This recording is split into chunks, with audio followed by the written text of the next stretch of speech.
Welcome to Virtually Mic'd.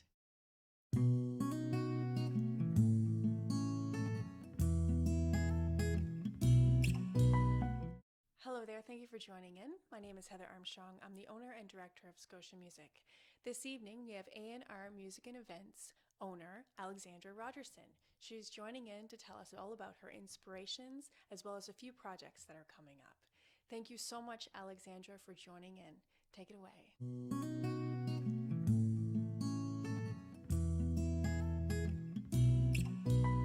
I've been singing for 30 years because I'm 38 and I started on stage when I was 8. I like to push myself. Like if I feel nervous, then I used to just say, I'm not going to do it. And now I'm like, go do it. A little bit of everything. Well, a little less now with COVID, of course, but not really. I start next week doing my online lessons for vocals. And I've been working with Tony Trimper and them for Callahan and Tony himself, trying to get them managed and see what we can do for them, because like I said, everything is such a digital world now. So we're looking at it from a different perspective.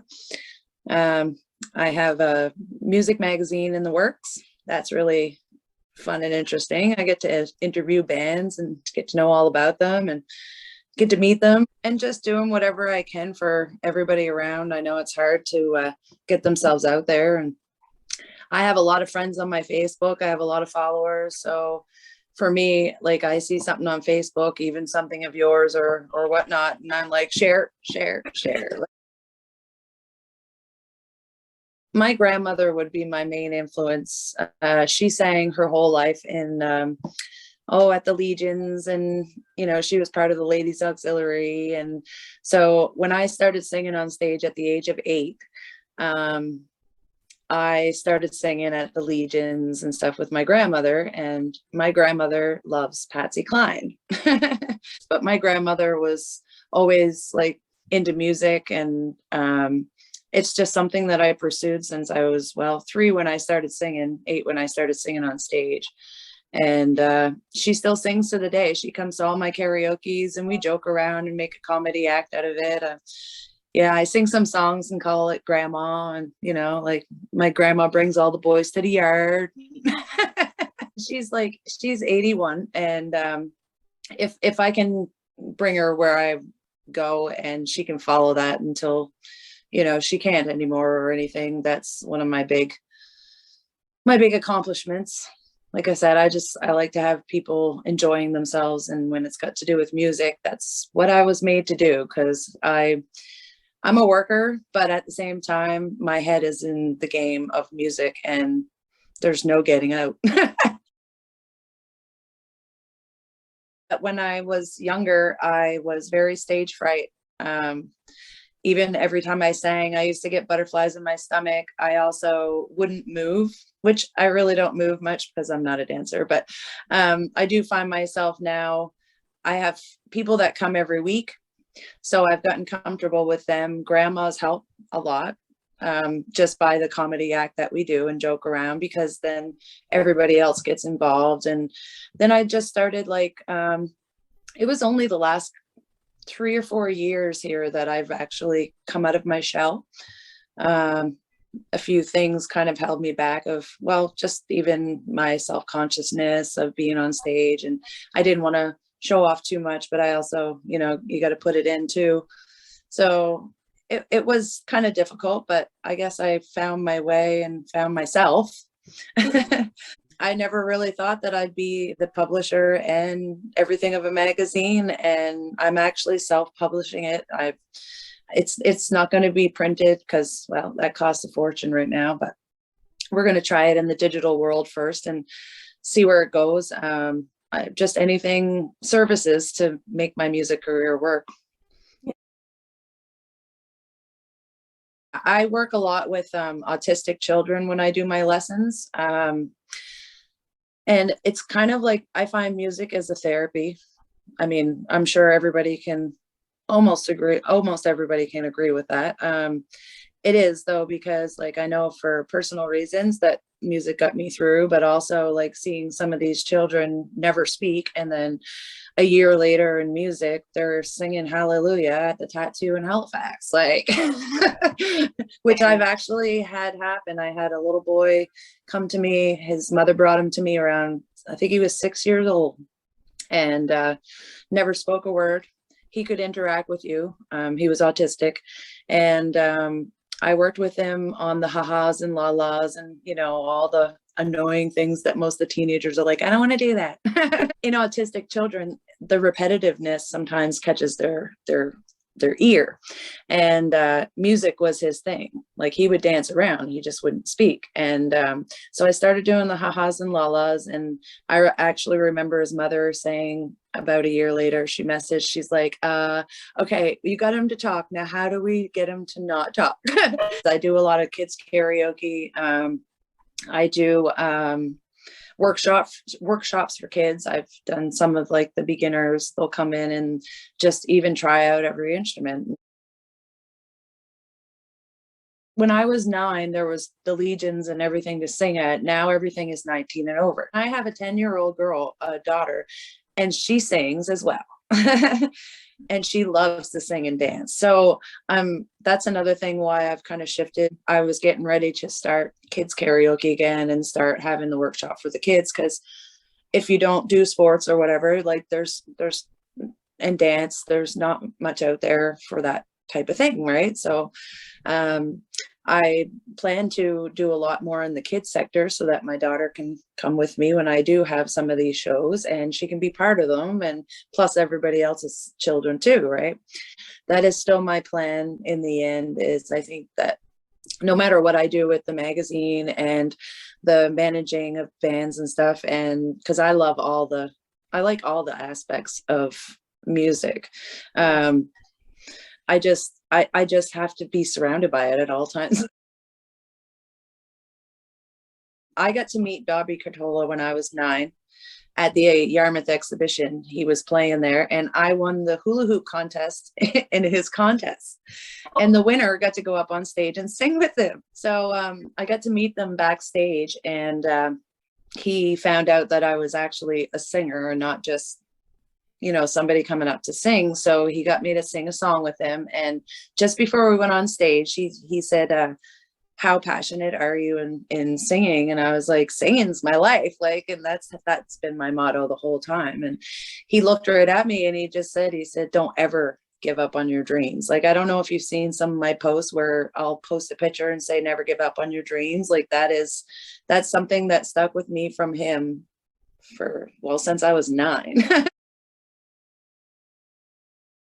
Every Wednesdays, I do Heritage Brewery in Yarmouth. They've been my biggest sponsor since I started my banner, which is not the banner I have up at my shows. I have 2 of them because, I do a lot of live, so even at home. So, and they've been one of my biggest sponsors, like through the whole thing, anything I need. Every time I go there, they treat me like gold. And right now, they're the only ones keeping me employed through the pandemic with music, so like officially. So yeah, they've been really great. And I usually do the hub usually once a month. It was karaoke, but of course right now it's depending on the venue. So I'm just going to be singing my songs there tomorrow.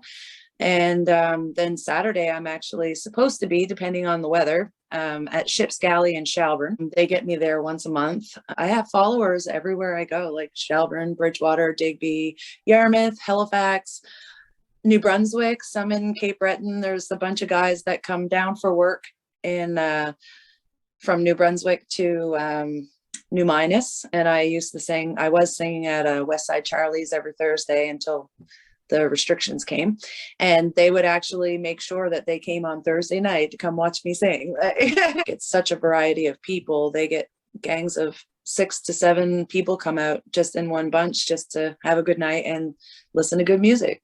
Before the restrictions came into play, I was doing every Tuesday night at Dooley's in Yarmouth, every Wednesday at Heritage, and every Thursday in New Minas. So I go from Yarmouth, New Minas, and then usually on the weekends I book something in Halifax. it's very difficult, of course, having a 10-year-old at home and trying to be this traveling gypsy that I tend to be. I always make sure that she comes first. He's 20, so he's a little more on his own. They do realize that this is mom's job, and mom's the star. One of my big idols was Whitney Houston. It was kind of a perfect example of, your do's and don'ts when you get into that industry and what you have to look out for. But I mean, even a lot of her like The Bodyguard, I found that was more informational than somebody watching it for a fan of Whitney Houston, because it does put you in the life of a musician.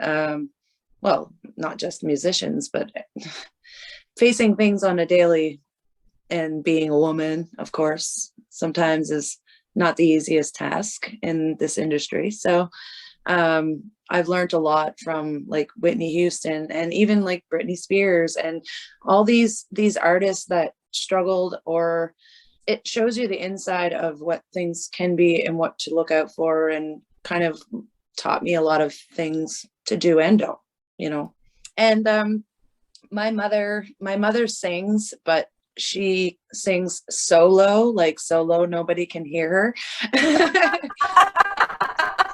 Yeah, she has a beautiful voice, but I've only heard her really sing out loud like once. And my mom's been there every step of the way, even when I was to the point where I was like, I can't do this anymore. Like, it's not benefiting me. How am I supposed to do this? Am I supposed to like travel on what? Like my looks? And mom was always right there, even to the day, like, go, you got to go do this, and you got this, and very supportive. I've had a very supportive upbringing on that end of things.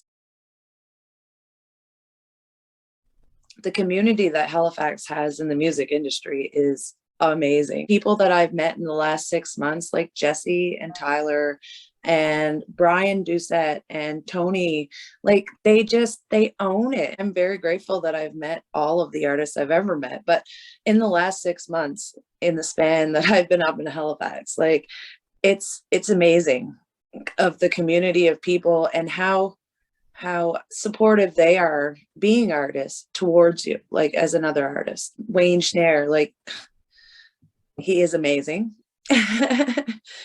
He does CIOE there, and I've been on the Wolf's Den, and it's just to meet people like that are like-minded, but also see it in you, like, and recognize that. Same with you. I mean, you recognize it in me. I recognize it in you. You can just, you see it, right? Jesse and Tyler, they've taken me in, like, every time they played, they get me up on stage at their shows. And even Brian and Tony, like, wherever we're at, they're just like, you want to come up and play a song, or do you want to come up and sing a song? And it just makes you feel great that they're just, for them to open up and let me in, and I do the same at my shows. If a musician shows up and I'm even doing karaoke, I'm like, plug in. It's just that community. I really I feel that tight community, and I've seen that since I started going. Well, the first time I went to Halifax musically was pretty much Ed Levic's first celebration of life. And that's where I pretty much met everybody. Like everybody. But it's the little things that count, right? I mean, even if you're just supporting in any way you can, it could be just in a, hey, how's it going, and how's your music going, right? It goes a long way for sure. Don't ever give up. Never.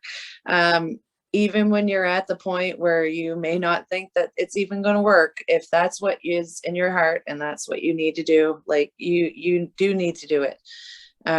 And do it the best way you can. Fight for it in a non-fighting way, of course. But go get it. Like, go get it. I've seen too many people throw away their dreams out of frustration. Not just music, but art, sports, everything. And, some of them end up regretting giving it up. don't give it up, because that next step may be the step. Trust me. I never really thought I'd get to a point where I took that step, and I took it, and I have to say, here I am now. Like, I just never thought I'd be here, so never give up.